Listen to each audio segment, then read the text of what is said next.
Saudara-saudari pencinta renungan harian Katolik yang terkasih, dimanapun Anda berada. Renungan harian hari ini diambil dari Injil Matius, bab 9 ayat 9 sampai 13. Saudara-saudariku yang terkasih, banyak orang beranggapan bahwa Allah hanya mengasihi orang yang baik dan membenci orang yang berdosa. Pandangan semacam inilah yang membuat orang membenci orang berdosa, memandang najis orang berdosa, dan menjauhi atau mengasingkan orang berdosa dari pergaulan dengan masyarakat. Pandangan semacam ini juga hidup di dalam diri orang Farisi. Mereka memandang pemungut cukai sebagai pendosa yang harus dijauhi oleh masyarakat karena mereka telah memeras masyarakat dengan cara menarik pajak untuk kepentingan pemerintah Romawi. Maka, ketika mereka melihat Yesus makan dan bergaul dengan pemungut cukai yang harusnya dijauhi, mereka merasa tidak senang. Mereka berkata kepada para murid Yesus, "Mengapa gurumu makan bersama-sama dengan pemungut cukai dan orang berdosa?" Yesus yang mendengar perkataan mereka berkata, "Bukan orang sehat yang memerlukan tabib, tetapi orang sakit. Aku datang bukan untuk memanggil orang benar, melainkan orang berdosa." Saudara-saudariku yang terkasih di dalam Kristus, dengan mengatakan hal ini, Yesus mau mengatakan kepada kita bahwa Allah itu tidak hanya mencintai orang benar, tetapi juga mencintai orang berdosa. Memang Allah membenci kejahatan dan dosa, tetapi Dia mencintai pendosa.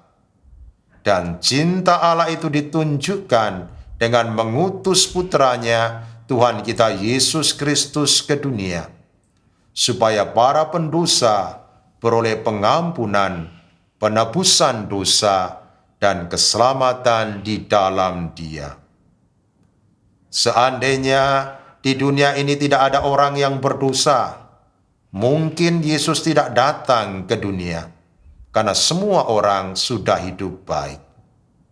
Tetapi justru karena di dunia ada banyak orang berdosa, maka Tuhan Yesus turun ke dunia untuk menebus dan menyelamatkan orang-orang berdosa.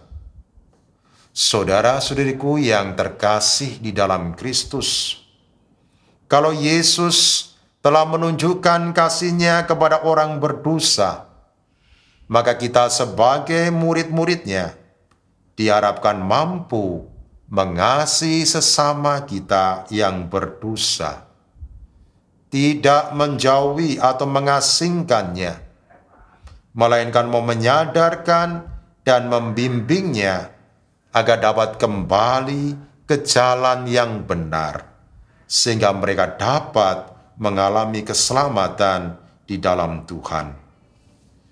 Di sisi lain, para saudara, kita orang yang berdosa ini diajak untuk tidak berkecil hati dengan kedosaan dan kelemahan kita. Tetap mau datang kepada Tuhan Yesus, mohon pengampunan dosa dan bimbingan darinya.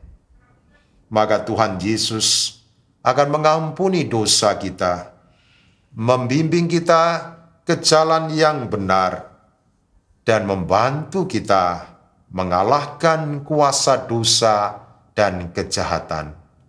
Amin. Marilah berdoa. Allah Bapa yang Maha Pengasih, kami bersyukur kepadamu karena Engkau telah menunjukkan kasih-Mu kepada orang berdosa dengan mengutus putra-Mu ke dunia untuk menebus dan menyelamatkan orang berdosa. Bantu kami agar kami mampu menjadi saluran kasih-Mu dengan mau menyadarkan dan membimbing sesama kami yang berdosa ke jalan yang benar, agar mereka boleh mengalami keselamatan di dalam Dikau. Demi Kristus, Tuhan dan pengantara kami.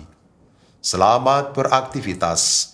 Tuhan memberkati Anda, Bapa, Putra, dan Roh Kudus. Amin.